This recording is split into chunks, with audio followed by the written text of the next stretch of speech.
전 세계 범죄 조직들이 발칵 뒤집어졌습니다. 캄보디아에서 무려 330명의 한국인이 집단 납치된 사건. 하지만 대한민국의 반격은 조용히 그리고 빠르게 시작됐습니다. 사건 발생 단 48시간 만에 합동 TF가 꾸려졌고 정부는 단호히 선언했습니다. 우리는 자국민을 포기하지 않는다. 필요한 모든 수단을 쓸 것이다. 외교 압박 4,353억 원의 ODA 재검토, 그리고 마침내 707 특수부대까지 투입되며 세계는 충격에 빠졌습니다. 협상 대신 행동을, 타협 대신 정의를 선택한 나라. 한 청년을 구하기 위해 국가 전체가 움직인 이 놀라운 이야기가 지금 시작됩니다. 이야기 시작하기 전에 좋아요와 구독 버튼 눌러주시면 이 영상 이외에도 해외, 국내 감동 영상을 빠르게 받아볼 수 있습니다. 330명. 이 숫자가 뭘 의미하는지 아십니까? 전직 인터폴 수사관 마이클 로엘의 목소리가 떨렸습니다. 30년간 국제범죄 현장을 누빈 그였지만 한국과의 국민이 이렇게 대규모로 납치된 경우는 손에 꼽을 정도였습니다. 캄보디아에서 전해진 충격적인 소식. 330명의 한국인이 집단으로 납치됐다는 보고가 들어왔을 때 세계는 예상 가능한 반응을 기대했습니다. 유감 표명, 외교적 협조 요청, 그리고 시간이 지나면 잊혀지는 그런 패턴 말입니다. 대부분의 정부는 이런 상황에서 조용히 덮으려 하죠. 여론 진정시키고 외교적 채널 운운하며 시간을 끌다가 흐지부지 넘어갑니다. 실제로 태국은 그렇게 했습니다. 베트남도 마찬가지였고요. 마이클은 런던 사무실에서 식어버린 커피를 마시며 보고서를 넘겼습니다. 솔직히 말하면 별다른 감흥이 없었습니다. 동남아에서 외국인 납치 사건은 일주일에 한 번씩은 보던 익숙한 풍경이었으니까요. 하지만 서울의 분위기는 전혀 달랐습니다. SNS는 분노로 들끓었습니다. 언론은 연일 국가의 체면을 외쳤죠. 330명은 숫자가 아닌 사람들의 삶이다. 댓글창마다 분노가 폭발했습니다. 보통의 정부라면 여론을 진정시키려 했었을 겁니다. 최선을 다하겠다, 긴밀히 협조하고 있다, 이런 식의 뻔한 멘트로 시간을 끌었겠죠. 하지만 한국은 달랐습니다. 그들은 마치 그 분노를 동력으로 삼는 듯 했습니다. 외교부, 국정원, 경찰청. 국가의 모든 신경이 하나의 점을 향해 모이기 시작했습니다. 마이클은 처음엔 이해하지 못했습니다. 도대체 왜 이렇게까지 반응하는 겁니까? 외교적으로 처리하면 되는 사건 아닙니까? 그때 동료 하나가 말했습니다. 마이클, 한국은 다르네. 진짜 화났어. 마이클은 코웃음을 쳤습니다. 화가 나면 뭐합니까? 결국 현실 앞에서 타협하게 되어 있죠. 하지만 그의 냉소는 곧 당황으로 바뀌었습니다. 사건 발생 48시간 만에 한국 정부는 전례 없는 결단을 내렸습니다. 외교부, 국정원, 경찰청의 최정예 인력으로 구성된 합동 TF가 꾸려졌습니다. 그리고 그들은 즉시 캄보디아로 급파됐죠. 48시간입니다. 다른 나라였다면 회의만 몇 주는 했을 겁니다. 책임 소재 따지고 예산 검토하고 정치적 이해관계 조율하고. 그런데 한국은 회의 대신 행동을 선택했습니다. 도착하자마자 한국 TF는 캄보디아 경찰청과 접촉했고 현지 정보망을 가동시켰습니다. 일반적인 외교 절차를 무시하는 수준이었습니다. 더 놀라운 건 그 다음이었습니다. 특별 여행주의보 최고 단계가 발령됐습니다. 인천공항의 캄보디아 행 게이트는 굳게 닫혔죠. 항공사들이 난리였습니다. 관광 시즌인데 갑자기 전면 금지라니 경제적 손실이 어마어마했으니까요. 하지만 한국 정부는 흔들리지 않았습니다. 이것은 단순한 행정 조치가 아니었습니다. 자국민을 구하기 전까지는 단 한 명도 위험에 노출시키지 않겠다는 국가의 비장한 선언이었습니다. 한국 TF가 파악한 정보에 따르면 납치 사건의 배후에는 중국 범죄 조직이 있었습니다. 그리고 그들은 현지 관료들과 깊이 결탁되어 있었죠. 일부 경찰 간부들도 연루되어 있다는 정황이 포착됐습니다. 이건 단순한 범죄 사건이 아니었습니다. 캄보디아라는 국가 자체가 문제였던 겁니다. 한국은 인터폴을 통해 캄보디아 정부에 20건의 공조를 요청했습니다. 하지만 회신이 온 것은 고작 6건. 회신율 30%였습니다. 이건 협력이 아니었습니다. 방해에 가까웠죠. 캄보디아는 57명 체포라는 성과를 발표했지만 현지 정보원의 말은 달랐습니다. 57명 체포했다고? 웃기는 소리야. 그중 절반은 하수인들이고 나머지는 무관한 사람들이야. 진짜 큰손들은 유유히 빠져나갔지. 한국 TF 내부 회의에서 좌절감이 엄습했습니다. 차관님, 캄보디아는 협조할 의지가 없습니다. 공식 채널은 사실상 막혔습니다. 하지만 이강현 차관의 표정은 달랐습니다. 예상했던 결과입니다. 우리는 처음부터 알고 있었습니다. 캄보디아 정부가 협조하지 않을 거라는 것을. 마이클은 깜짝 놀랐습니다. 알고 있었다고요? 그렇다면 지금까지의 외교적 노력은 대체 뭐였습니까? 이강현 차관은 창밖을 바라보며 말을 이었습니다. 우리는 명분이 필요했습니다. 국제사회에 보여줄 명분. 우리가 모든 외교적 수단을 동원했다는 것을, 상대방이 협조하지 않았다는 것을 증명할 명분 말입니다. 마이클은 그제야 깨달았습니다. 저 집요한 압박은 진짜 목적을 위한 전주곡이었다는 것을. 한국은 ODA 공적개발 원조 카드를 꺼내 들었습니다. 캄보디아에 지원 예정이던 4,353억 원. 그 막대한 금액의 재검토를 공식 발표한 것입니다. 캄보디아 정부가 자국민 보호에 협조하지 않는다면 우리의 지원도 재검토될 수밖에 없습니다. 외교부 대변인의 목소리는 차가웠습니다. 캄보디아 정부는 당황했습니다. 4,353억 원은 그들의 연간 예산의 상당한 비중을 차지하는 금액이었습니다. 도로, 병원, 학교. 한국의 지원으로 진행될 수많은 프로젝트가 중단 위기에 놓였죠. 이건 단순한 외교적 압박이 아니었습니다. 생존의 문제였습니다. 국제사회도 술렁였습니다. 한나라의 국민 보호를 위해 수천억 원의 지원을 무기로 삼다니. 전례 없는 강경 대응이었습니다. 캄보디아의 군사 투입을 검토합니다. 한국 정부의 발표에 국제사회가 술렁였습니다. 마이클은 런던 사무실에서 그 뉴스를 보며 귀를 의심했습니다. 군사 옵션이라고요? 주권 국가의 영토 내에서 군사 행동을 한다는 겁니까? 이건 사실상 전쟁 행위입니다. 한국 외교부 대변인의 표정은 진지했습니다. 우리 정부는 자국민 보호를 위해 가능한 모든 수단을 검토하고 있습니다.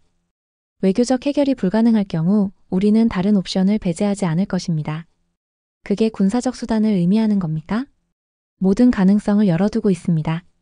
한국 국방부가 공식 브리핑을 열었습니다. 그리고 과거 사례 하나를 꺼내들었죠. 2011년 소말리아 해역 아덴만 여명 작전. 해적들에게 납치된 한국 선원들을 구출하기 위해 한국 해군 특수부대가 투입됐던 작전이었습니다. 작전 시간 불과 6시간. 인질 전원 구출, 해적 8명 사살, 5명 생포. 부상자는 단 1명, 그것도 경상이었죠. 아덴만 여명 작전은 우리 군의 역량을 보여준 사례입니다. 당시에도 불가능하다는 말이 많았습니다. 하지만 우리는 해냈습니다. 그리고 필요하다면 우리는 다시 할 수 있습니다. 그 순간 회의장의 공기가 얼어붙었습니다. 이건 허세가 아니었습니다. 진심이었습니다.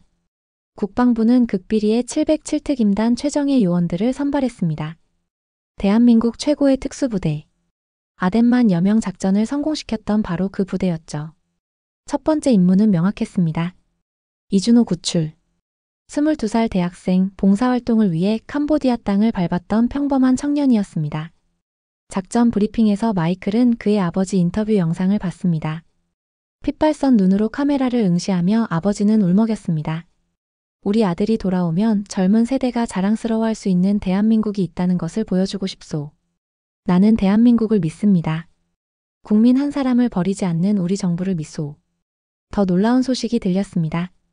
대한민국 합동참모의장 박진석 대장이 직접 이준호 학생의 아버지가 사는 허름한 빌라를 찾았다는 것입니다. 박 의장님께서 아버지께 직접 약속하셨습니다. 반드시 아드님을 데려오겠다고. 작전명은 약속의 귀환이었습니다. 마이클은 그 작전명을 듣는 순간 말문이 막혔습니다. 30년간 국제범죄를 다루며 저는 수많은 정부의 무책임함을 봐왔습니다. 자국민이 납치되어도 형식적인 대응으로 일관하는 정부들. 예산이 아깝다며 외교적 마찰이 두렵다며 국민을 포기하는 정부들을 봤습니다. 하지만 한국은 달랐습니다. 지옥 같은 밤. 칠흑 같은 어둠 속 마이클은 707특 임단 요원들과 함께 숨죽이며 목표 지점으로 접근했습니다. 시행립 외곽 폐공장. 달빛조차 구름에 가려진 밤 그들은 그림자처럼 이동했습니다. 알파팀 30방향 매복 조심. 현지 경찰로 위장한 감시조다.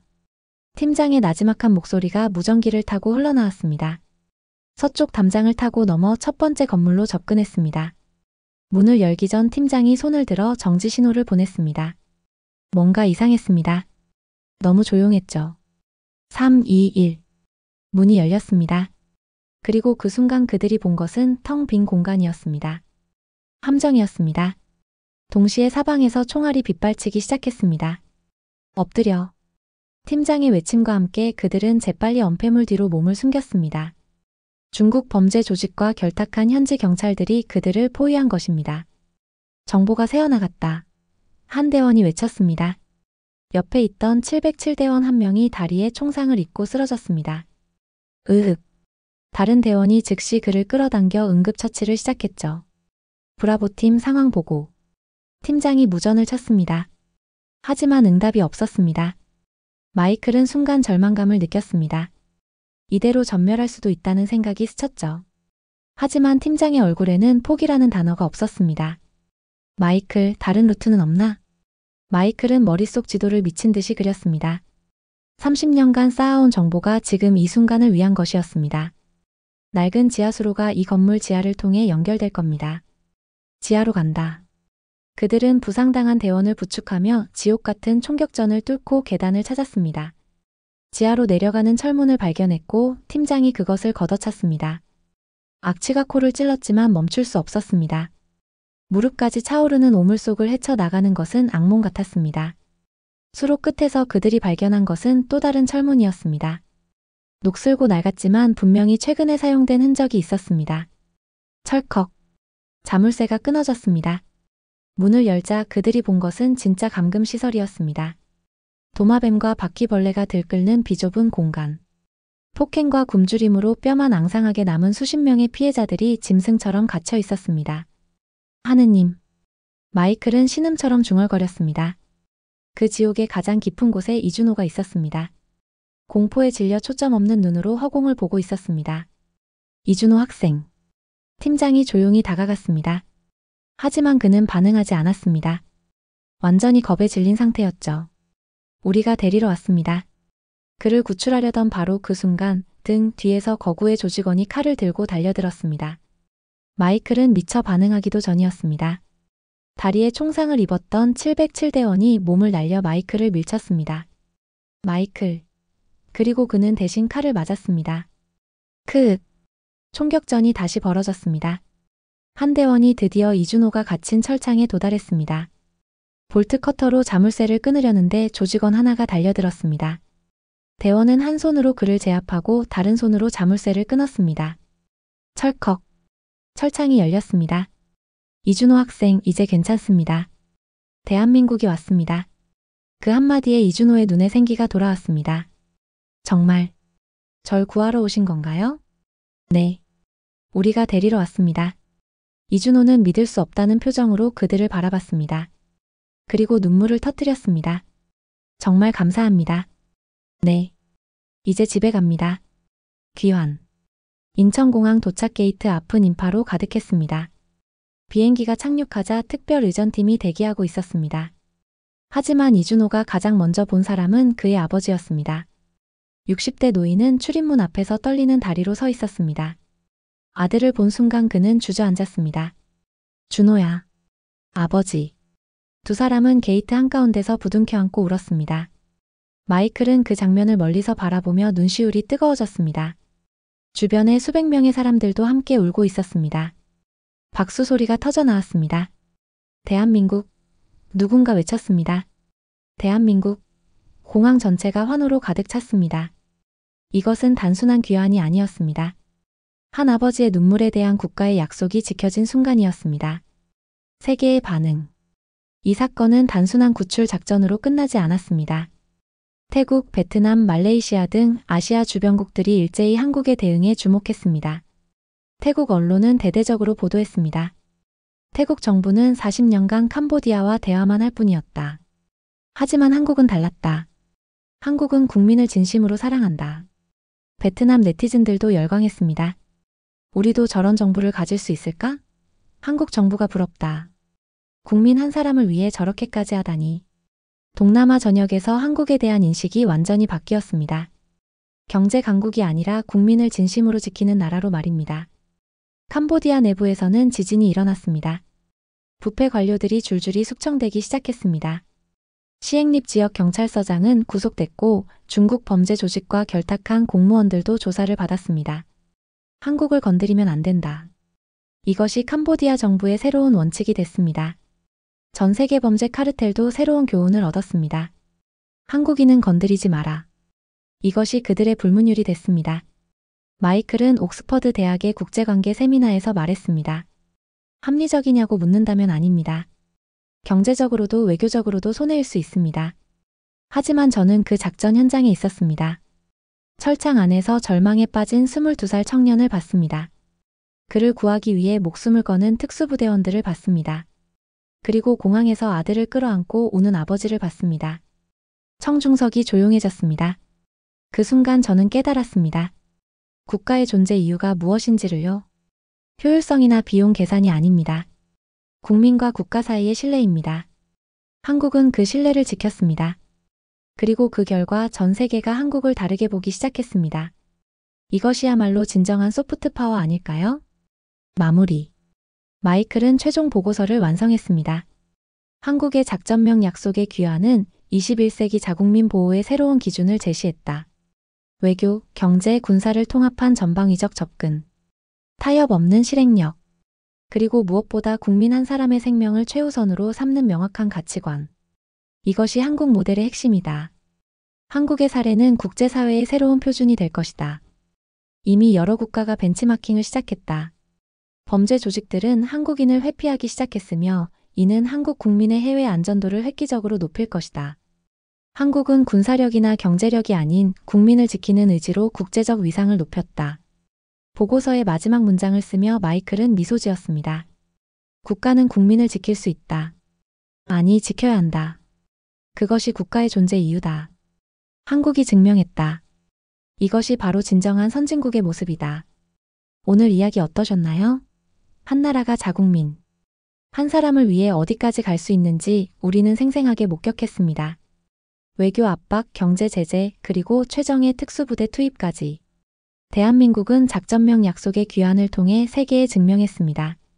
국민 한 사람의 생명이 얼마나 소중한지, 그리고 그것을 지키는 것이야말로 진정한 국격이라는 것을 말입니다. 이번 이야기가 우리에게 주는 교훈은 명확합니다. 국가의 진짜 힘은 군사력이나 경제력이 아니라 국민을 절대 포기하지 않는 결의에서 나온다는 것. 그리고 그 결의가 행동으로 옮겨질 때 전 세계가 주목하고 존경한다는 것입니다. 우리는 그런 나라의 국민입니다. 지금까지 저의 이야기를 들어주셔서 감사합니다. 오늘 이야기 재미있게 들으셨나요? 재미있게 보셨다면 다음에 더 좋은 감동 이야기로 다시 찾아뵐 수 있도록 구독과 좋아요 버튼을 눌러주세요. 감동 영상을 만드는 데 큰 힘이 됩니다. 이 영상 이외에도 해외, 국내 감동 영상이 궁금하시다면 제 유튜브 채널에 놀러오세요.